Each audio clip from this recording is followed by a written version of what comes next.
നമസ്കാരം. ഇന്ത്യയിലെ ഗ്രാമങ്ങളുടെ നട്ടെല്ലെന്ന് നമ്മൾ വിളിക്കുന്നൊരു പദ്ധതിയുണ്ട്, തൊഴിലുറപ്പ് പദ്ധതി. എന്നാൽ കഴിഞ്ഞ കുറേ വർഷങ്ങളായി നമ്മൾ കാണുന്ന തൊഴിലുറപ്പ് എന്താണ് ശരിക്കും പറഞ്ഞാൽ? കുഴിയെടുക്കുന്നു, അത് മൂടുന്നു, വീണ്ടും കുഴിയെടുക്കുന്നു. പലയിടത്തും ഇതൊരു പ്രഹസനമായി മാറിയിട്ടുണ്ടോ എന്ന സംശയം ബാക്കിയാണ്. എന്നാൽ നമ്മളൊരു കാര്യം നോക്കേണ്ടതുണ്ട്. ആ ഒരു കാലം മാറേണ്ടതല്ലേ? അതെ, മാറിക്കൊണ്ടിരിക്കുകയാണ്, അല്ലെങ്കിൽ മാറി എന്ന് തന്നെ പറയാം. സ്വതന്ത്ര ഇന്ത്യയുടെ ചരിത്രത്തിൽ തന്നെ ഗ്രാമീണ വികസനത്തിൽ ഏറ്റവും വലിയ വിപ്ലവം സൃഷ്ടിക്കാൻ പോകുന്ന ഒരു തീരുമാനം കേന്ദ്ര സർക്കാർ എടുത്തു കഴിഞ്ഞു. നമ്മൾ ഇതുവരെ കണ്ട മഹാത്മാഗാന്ധി തൊഴിലുറപ്പ് പദ്ധതി ഇനി ചരിത്രമാവാൻ പോവുകയാണ്. പകരം വരുന്നത് ബിബി ഗ്രാംജി എന്ന പദ്ധതിയാണ്. എന്താണ് ഈ പുതിയ പദ്ധതി? 100 ദിവസത്തെ പണി 125 ദിവസമാകുമ്പോൾ അതിന് പിന്നിൽ ഒളിഞ്ഞിരിക്കുന്ന ഡിജിറ്റൽ കെണി എന്താണ്? എന്തിനാണ് കേരളം ഉൾപ്പെടെയുള്ള സംസ്ഥാനങ്ങൾ ഈ മാറ്റത്തെ ഭയക്കുന്നത്?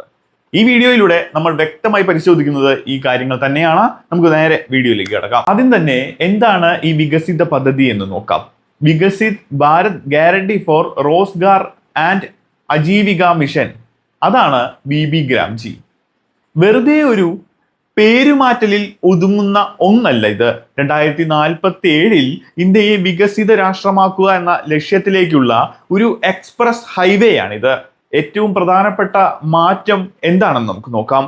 ഇതുവരെ ഒരു വർഷം 100 തൊഴിൽ ദിനങ്ങൾ ആണ് ലഭിച്ചിരുന്നതെങ്കിൽ പുതിയ പദ്ധതി പ്രകാരം 125 ദിവസമായി ഉയർത്താനായിട്ട് പോവുകയാണ്. സാധാരണക്കാരായ തൊഴിലാളികൾക്ക് ഇത് വലിയൊരു ആശ്വാസമാണ്.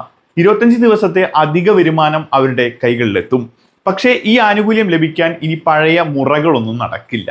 അവിടെയാണ് കേന്ദ്രത്തിന്റെ ഡിജിറ്റൽ പൂട്ട് വരുന്നത്.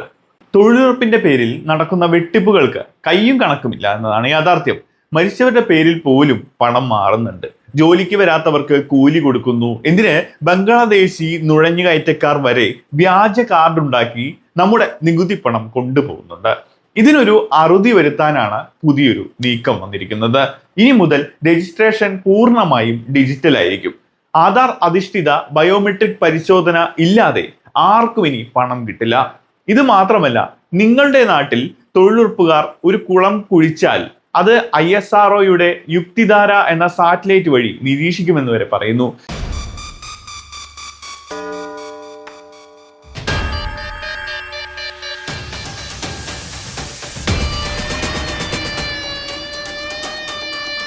ജിയോ ടാഗിംഗ് വഴി ഓരോ പണിയും രേഖപ്പെടുത്തുന്നുണ്ട്. അതുകൊണ്ട് തന്നെ ഓരോ കുഴി വീണ്ടും കുഴിച്ച് പണം തട്ടാം എന്ന് ആരും വ്യാമോഹിക്കേണ്ട.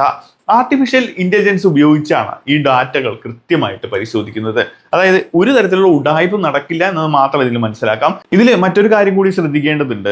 ഇനി ആ വിഹിതം, കൊടുക്കുന്ന എമൗണ്ടിന്റെ ഒരു വിഹിതം ഇനി സംസ്ഥാന ഗവൺമെന്റ് കൂടി കൊടുക്കേണ്ടി വരും. അപ്പൊ അവരുടെ ഉത്തരവാദിത്തം കൂടും, ചെലവാക്കുന്ന പൈസയ്ക്ക് കൃത്യമായിട്ടുള്ള ശ്രദ്ധ കൂടും, അതുപോലെ ഓഡിറ്റിംഗ് കൃത്യമായിട്ടുണ്ടാവും. അപ്പൊ അങ്ങനെയൊക്കെ വരുന്ന സമയത്ത് ആ സംസ്ഥാനത്തിന്റെ നേരിട്ടുള്ള ഒരു നിരീക്ഷണം കൂടി ഇതിലേക്ക് വരികയും അവരുടെ പണം പോകുന്നതുകൊണ്ട് തന്നെ ഓരോ സംസ്ഥാനവും കൃത്യമായിട്ട്, മറ്റേത് കേന്ദ്രത്തിന്റെ ഫണ്ടാണ്, എങ്ങനെയും നമുക്ക് ഉടായ്പ നടത്താമെന്നുള്ള ചിന്തയൊക്കെ മാറാൻ സാധ്യതയുണ്ട്.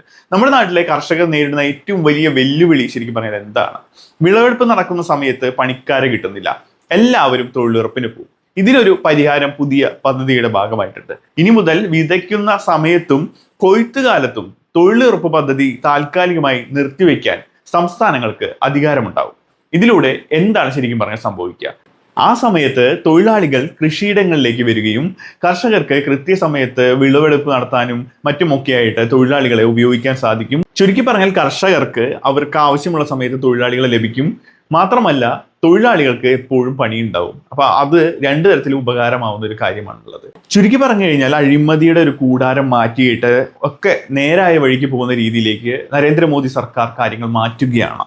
ഒരു മാറ്റമാണ് നമുക്കിവിടെ കാണാൻ കഴിയുക. ഇതൊരിക്കലും ഗാന്ധിജി അപമാനിക്കലല്ല, മറിച്ച് ഗാന്ധിജി സ്വപ്നം കണ്ട യഥാർത്ഥ ഗ്രാമസ്വരാജ് നടപ്പിലാക്കുകയാണ് ചെയ്യുന്നത്.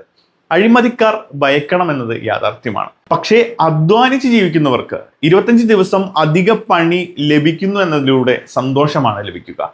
നിങ്ങൾ പറയൂ, ശരിക്കും പറഞ്ഞാൽ അഴിമതി തടയാനായിട്ട് ഒരു വലിയ രീതിയിലുള്ള സർവീസുകൾ വരുന്നു, എല്ലാം നിരീക്ഷിക്കുന്നു, കൃത്യമായ രീതിയിൽ മുന്നോട്ട് പോകുന്നു. അതൊക്കെ ഒരു വലിയ കാര്യമല്ലേ? അങ്ങനെ ചെയ്യുന്നതിൽ നന്മയല്ലേ നമ്മുടെ നാടിനുണ്ടാവുക? നല്ലതല്ലേ നമുക്ക് സംഭവിക്കുക? എന്താണ് നിങ്ങളുടെ അഭിപ്രായം? അത് കമന്റ് ആയിട്ട് രേഖപ്പെടുത്തും. മറ്റൊരു വീഡിയോയുടെ നമുക്ക് വീണ്ടും കാണാം.